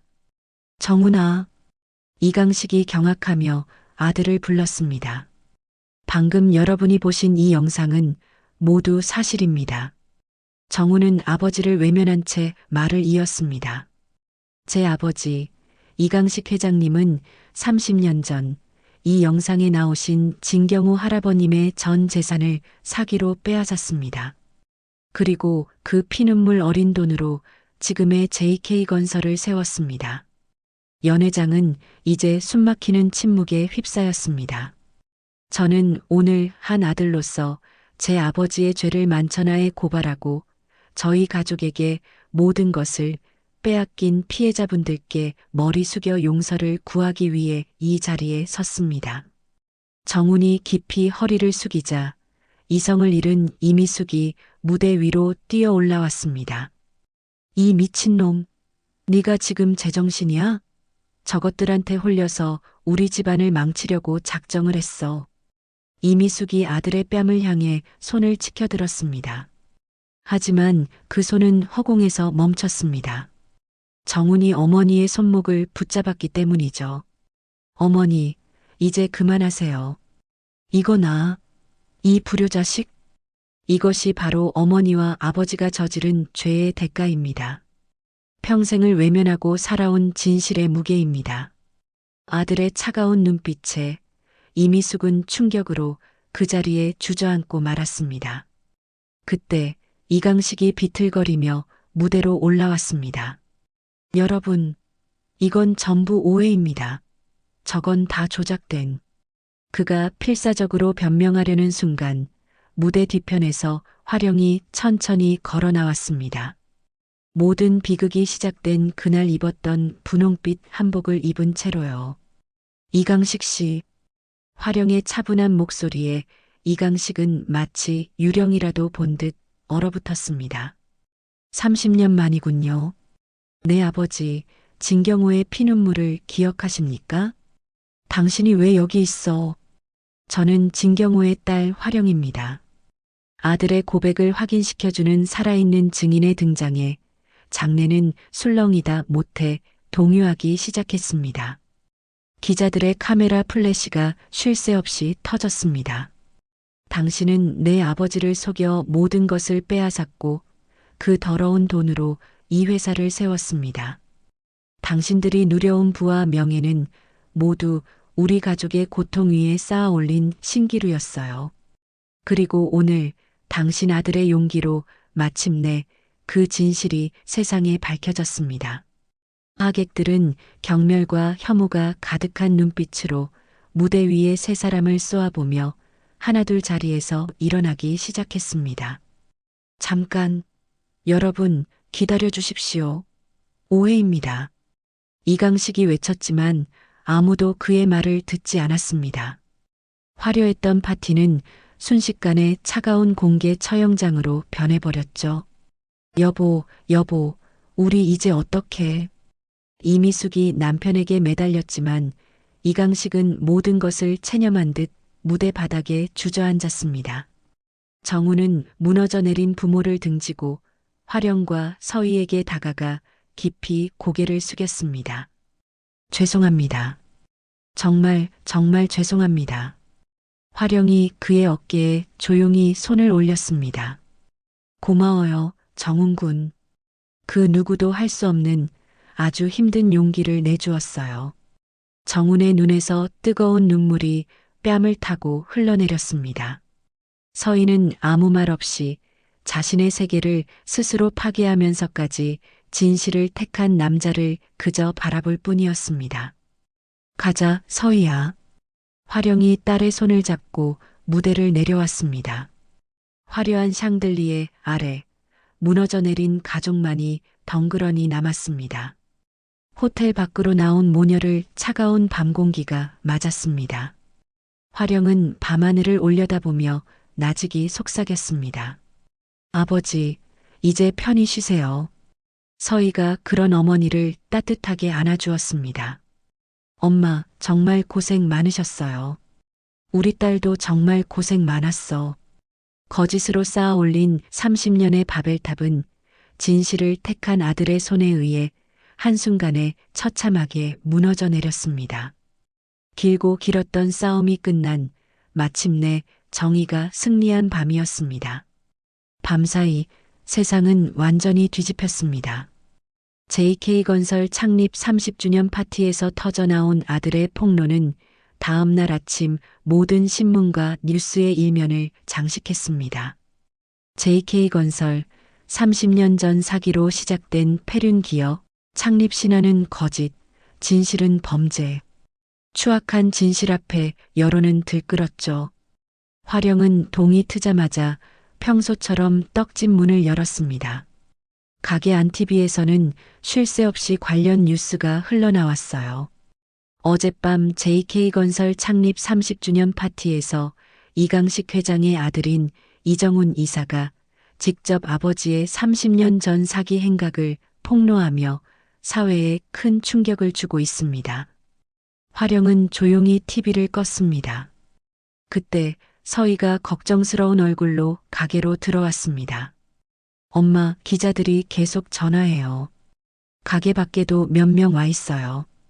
받지 마라. 지금은 그저 조용히 지켜봐야 할 때야. 하지만 세상은 그들을 조용히 내버려 두지 않았습니다. 그날 오후 국민적 공분이 거세지자 검찰이 특별수사팀을 꾸려 JK건설에 대한 전면 수사에 착수했습니다. 검찰은 곧바로 JK건설 본사와 이강식의 자택을 압수수색했고 산더미 같은 서류들이 상자에 담겨 나오는 장면이 전국에 생중계되었습니다. 결국 이강식은 수갑이 채워진 채 검찰에 연행되었고 이미숙 역시 회사 자금 유용 혐의로 소환 조사를 받게 되었습니다. 수사는 빠르게 진행되었습니다. 한 달 후 검찰의 중간 수사 결과 발표는 충격적이었죠. 유령 회사를 이용한 500억 원의 비자금 조성, 공공사업 입찰 담합, 상습적인 탈세와 횡령까지 30년 전의 부도덕한 시작이 오늘날의 거대한 부패 괴물을 만들었던 겁니다. 결국 JK건설은 파산 절차를 밟게 되었고 이강식 회장은 구속되었습니다. 몇 달 후 마침내 첫 재판이 열렸습니다. 법정은 방청객들로 가득 찼고 화령과 서희도 그들 사이에 조용히 앉았습니다. 죄수복을 입고 법정에 들어선 이강식은 과거의 오만함은 온데간데 없이 초췌한 모습이었습니다. 검사가 그의 죄를 하나하나 읽어내려갔고 증인석에 선 김 원장님은 이미숙에게 당했던 억울함을 눈물로 증언했습니다. 그리고 마지막 재판날 판사의 엄중한 목소리가 법정 안에 울려 퍼졌습니다. 피고인 이강식은 30년 전 선량한 시민 진경호를 속여 그 재산을 강탈하는 것을 시작으로 온갖 불법을 저질러 왔습니다. 이는 우리 사회의 정의를 심각하게 해친 행위이므로 피고인에게 징역 12년과 추징금 500억 원을 선고합니다.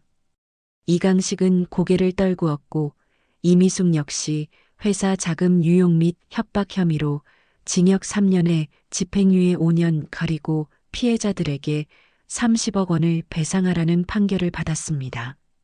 재판이 끝나고 법원 밖으로 나온 화령은 하늘을 올려다보았습니다. 엄마, 이제 정말 다 끝났어요.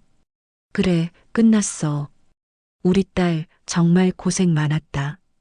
화령은 30년 만에 처음으로 편안한 미소를 지었습니다. 며칠 후 정훈이 떡집을 찾아왔습니다. 그 사이 그는 많이 야위어 있었습니다. 어머님, 정훈군, 어서 들어와요. 가게 안으로 들어온 정훈은 그 자리에 바로 무릎을 꿇었습니다. 그의 손에는 두툼한 봉투가 들려 있었죠. 이건 회사를 청산하고 남은 돈과 제 개인 재산을 모두 정리한 것입니다. 그 방앗간 근처 상인분들도 저희 부모님 때문에 피해를 입으신 모든 분들이 있다고 들었습니다. 그분들께도 조금이나마 속죄하고 싶습니다. 화령은 그를 일으켜 세웠습니다. 정훈군, 마음만으로도 충분해요. 이건 받을 수 없어요. 제발 받아주세요, 어머님. 이것밖에 제가 할 수 있는 일이 없습니다. 그의 간절함에 화령은 말없이 봉투를 받았습니다. 그리고 서희에게 마지막 인사를 하러 왔습니다. 정우는 서희의 방문 앞에 섰습니다. 조심스럽게 문을 두드리자 안에서 서희의 목소리가 들려왔습니다. 들어와요. 방으로 들어선 정훈을 서희는 담담한 얼굴로 맞이했습니다. 나 인사하러 왔어. 이제 떠나려고. 정훈의 말에 서희는 아무 말도 하지 못했습니다. 모든 것을 내려놓고 가장 낮은 곳에서 평생 봉사하며 살 생각이야. 그게 내가 부모님의 죄를 씻는 유일한 길이라고 생각해. 서희의 눈에 눈물이 차올랐습니다. 당신은 정말 좋은 사람이에요. 부디 행복해요. 그리고 고마워 정말로. 너도 꼭 행복해야 해. 두 사람은 한참 동안 서로를 바라보았습니다. 그것이 마지막이라 생각했죠. 정훈이 돌아서서 방을 나서는 순간 현관에서 그를 기다리던 화령이 그를 불러 세웠습니다. 정훈 군. 네, 어머님. 그동안 감사했습니다. 그렇게 떠나는 건 속죄가 아니에요. 화령이 그의 눈을 똑바로 보며 말했습니다. 그건 또 다른 도망일 뿐이에요. 진정한 속죄는 남겨진 사람들의 상처를 보듬고 그들이 행복하게 살도록 돕는 거예요. 정훈과 어느새 방문을 열고 나온 서희는 그녀의 말에 숨을 죽였습니다. 내 딸 서희, 저 아이도 이번 일로 마음에 깊은 상처를 입었어요. 저 아이 곁을 평생 지켜주면서 함께 아파하고 함께 웃어주는 것. 그것이 정훈 군이 할 수 있는 진짜 속죄가 아닐까요? 어머님? 괜찮다면 우리 서희 손을 다시 잡아줄 수 있어요. 그리고 우리 가족이 되어주겠어요? 화령의 말에 정훈의 눈에서 뜨거운 눈물이 왈칵 쏟아졌습니다. 그는 다시 화령 앞에 무릎을 꿇고 아이처럼 오열했습니다. 어머님, 제가 감히 그래도 될까요? 정훈 군은 죄가 없어요. 그리고 그 용기가 없었다면 진실은 영원히 묻혔을 거야. 그때 서희가 달려와 정훈의 곁에 함께 무릎을 꿇고 그의 손을 잡았습니다. 정훈 씨, 서희야. 두 사람은 서로를 부둥켜 안고 하염없이 눈물을 흘렸습니다. 수십 년간 이어진 질기고 질긴 악연의 사슬은 마침내 정의와 용서, 그리고 사랑 아래 새로운 인연으로 다시 태어났습니다. 그렇게 모든 심판이 끝난 뒤 몇 달이 흘렀습니다. 혹독했던 겨울이 지나고 마침내 상처 입은 사람들을 위로하듯 따스한 봄이 찾아왔죠. 세상은 빠르게 변했습니다. JK건설의 거대한 본사 건물은 경매에 넘어갔고 이강식이 살던 호화로운 저택에도 다른 주인이 들어섰습니다. 한때 세상을 다 가진 듯했던 이미숙은 도시 변두리의 볕도 잘 들지 않는 2평 남짓한 월세방으로 쫓겨났습니다. 낡은 옷을 걸친 채 텅 빈 냉장고를 열어보는 것이 그녀의 일상이 되었어요. 이게 내 인생이라고? 내가 뭘 잘못했는데? 그녀는 끝까지 자신의 잘못을 인정하지 못하고 매일 밤 싼 소주를 마시며 진화령을 원망하고 아들을 저주했습니다. 결국 그녀는 알코올 중독으로 정신병원에 입원했고 그곳에서조차 현실을 받아들이지 못한 채 망가져갔습니다. 한편 감옥에 수감된 이강식은 달랐습니다. 그는 독방에 앉아 30년 전 자신을 믿었던 진경호의 순박한 얼굴을 떠올리며 뒤늦은 후회의 눈물을 흘렸습니다. 그는 매일같이 화령에게 용서를 구하는 편지를 썼습니다. 죄송합니다. 제가 지은 죄는 평생을 짊어지고 가겠습니다. 용서를 구할 자격도 없지만 진심으로 사죄드립니다. 수십 통의 편지가 떡집으로 배달되었지만 진화령은 그 편지들을 열어보지 않고 상자에 담아 장롱 깊숙이 넣어두었습니다. 엄마, 정말 읽어보지 않으실 거예요? 응. 나는 이미 그들을 용서했어. 하지만 그들의 후회까지 내가 받아줄 필요는 없단다. 그건 온전히 그들의 몫이니까. 진아령에게는 더 중요하고 가치 있는 일이 생겼기 때문이죠.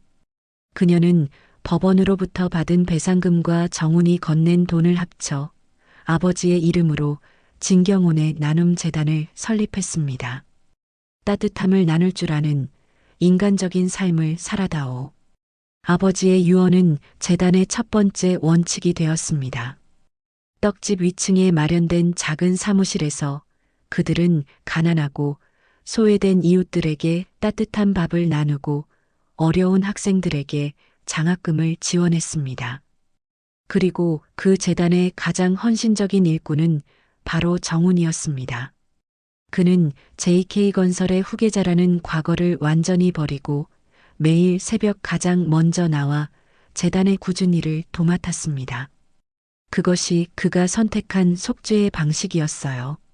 그리고 봄이 무르익던 어느 날 떡집 앞마당에서 아주 작은 결혼식이 열렸습니다. 값비싼 예물도 화려한 하객도 없었죠. 시장 상인들의 따뜻한 축복 속에서 서희와 정우는 마침내 부부가 되었습니다. 우리 딸 참 곱다. 진아령은 서희의 손을 정훈의 손에 쥐어주며 활짝 웃었습니다. 정훈아, 우리 서희, 그리고 우리 가족이 되어줘서 정말 고맙네. 제가 더 감사합니다, 어머님. 평생을 다해 서희를 행복하게 하고 어머님께도 잘하겠습니다. 두 사람은 서로의 상처를 보듬으며 새로운 가족으로 거듭났습니다. 그 후로 떡집은 언제나 활기가 넘쳤습니다. 1층에서는 진아령이 정성껏 떡을 만들고 2층 재단 사무실에서는 서희와 정훈이 이웃들을 위한 계획을 세웠습니다. 엄마, 오늘 장학금 받은 학생한테서 감사 편지가 또 왔어요. 그래, 어디 보자꾸나.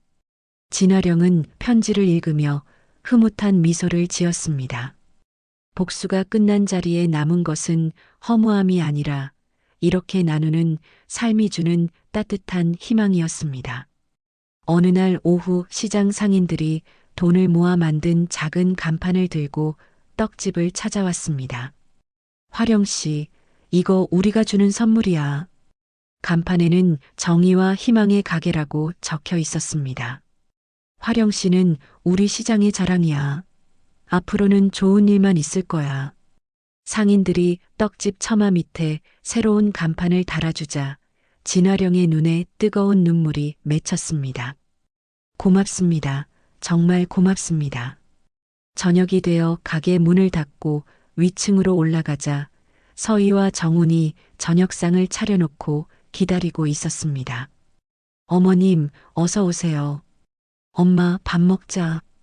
세 사람은 소박하지만 따뜻한 식탁에 마주 앉았습니다. 창밖으로는 붉은 저녁 노을이 아름답게 물들고 있었습니다. 화령은 행복하게 웃고 있는 딸과 사위를 보며 하늘에 계신 아버지를 떠올렸습니다. 아버지, 보고 계세요? 당신의 유언대로 저희는 이렇게 사람의 마음을 얻으며 살아가고 있어요. 이제 정말 행복해요.